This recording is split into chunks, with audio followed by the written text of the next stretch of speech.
Assalamualaikum warahmatullahi wabarakatuh. Di sini saya akan menjelaskan materi bahasa Indonesia tentang frasa. Pengertian frasa adalah kelompok kata yang terdiri atas unsur inti dan unsur keterangan yang tidak melampaui batas fungsi sintaksisnya. Amati contoh berikut. Contoh pertama, tidak mengungkapkan pikiran yang utuh dan tidak melampaui batas fungsi, sehingga ujaran itu disebut frasa atau kelompok kata. Ya, sementara contoh 2 telah mengungkapkan pikiran secara utuh dan telah melampaui batas fungsi, sehingga ujaran itu disebut kalimat, bukan frasa. Lazimnya frasa memiliki dua kata, yaitu kata dengan unsur inti atau utama dan kata dengan unsur keterangan atau tambahan. Unsur inti yaitu unsur yang diterangkan, sedangkan unsur tambahan yaitu unsur yang menerangkan. Lalu ada frasa nominal, yaitu unsur intinya berupa nomina atau kata benda. Contohnya seperti buku, mobil, ayam, rumah, dan tugu. Lalu ada frasa adjektifal, yaitu unsur intinya berupa adjektif atau kata sifat. Contohnya tampan, jorok, lambat, banyak, dan baik. Lalu ada frasa verbal, yaitu unsur intinya berupa verba atau kata kerja. Contohnya belajar, tidur, pulang, berangkat, dan pergi. Sedangkan kata baru, mobil, sangat, agak, sedang, tidak, dan lain-lain merupakan keterangan, atribut, atau pewatas. Lalu berdasarkan urutan komponen pembentuknya, frasa dibedakan menjadi frasa endosentris dan frasa eksosentris. Pertama, frasa endosentris, yaitu frasa yang unsur-unsurnya mempunyai distribusi atau posisi atau letak yang sama dengan unsur lainnya di dalam frasa itu. Contohnya, pertama, 2 orang penjahat ditangkap polisi semalam. 2 orang ... ditangkap polisi semalam. ...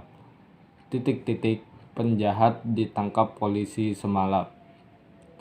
Lalu yang kedua ada frasa eksosentris, yaitu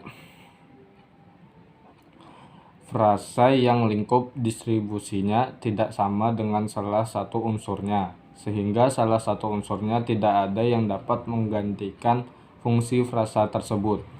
Contohnya, lelaki itu sedang melukis di atas bukit. Lelaki itu sedang melukis di ... Lelaki itu sedang melukis ... atas bukit.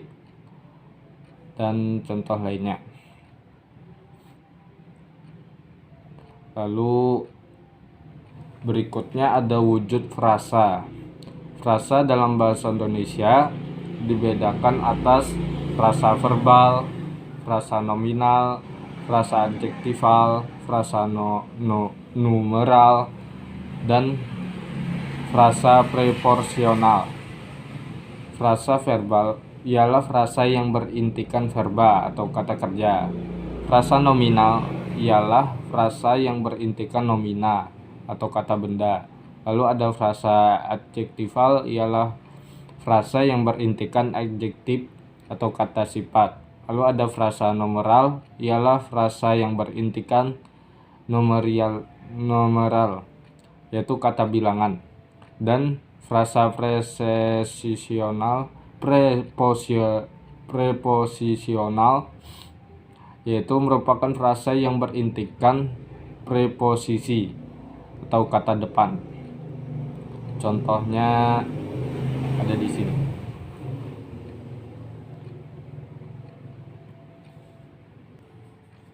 Lalu selanjutnya ada hubungan antar unsur dalam frasa. Pertama, makna hubungan antar unsur dalam frasa verbal. Hubungan antar unsur dalam frasa verbal dapat mengungkapkan makna penjumlahan atau kumulatif, pemilihan atau alternatif, pengingkaran atau negasi, aspek, keseringan, keinginan, keharusan, kesanggupan, kepastian, kemungkinan, atau tingkat. Lalu ada yang kedua, makna hubungan antar unsur dalam frasa nominal. Hubungan antar unsur dalam frasa nominal dapat mengungkapkan makna penjumlahan atau kumulatif, pemilihan atau alternatif, pengingkaran atau negasi, penjelas, pembatas, atau ketakrifan. Lalu yang ketiga ada makna hubungan antar unsur dalam frasa adjektifal. Hubungan antar unsur dalam frasa adjektifal dapat mengungkapkan makna penjumlahan atau kumulatif, pemilihan atau alternatif, pengingkaran atau negasi, tingkatan atau gradasi, dan paling superlatif atau superlatif. Lalu yang keempat, makna hubungan antar unsur dalam frasa numeral. Hubungan makna antar unsur dalam frasa numeral hanya mengungkapkan makna penjumlahan yang dinyatakan dengan atribut yang menyatakan jumlah bagi kata yang menjadi intinya. Lalu yang kelima ada makna hubungan antar unsur dalam frasa preposisional. Frasa preposisional ialah frasa yang dibentuk oleh preposi atau kata depan yang diikuti unsur lain yang dapat berupa kata benda, kata sifat, atau kata kerja. Preposisi dalam bahasa Indonesia sangat terbatas jumlahnya. Misalnya di, ke, dari, pada, dalam, tentang, oleh, atas, terhadap, dan lain-lain. Hubungan makna antar unsur dalam frasa preposisional dapat mengungkapkan makna keberadaan atau tempat, cara, dan permulaan. Terima kasih atas perhatiannya. Sampai jumpa di video selanjutnya mengenai klausa dan kalimat. Sekian, terima kasih. Wassalamualaikum warahmatullahi wabarakatuh.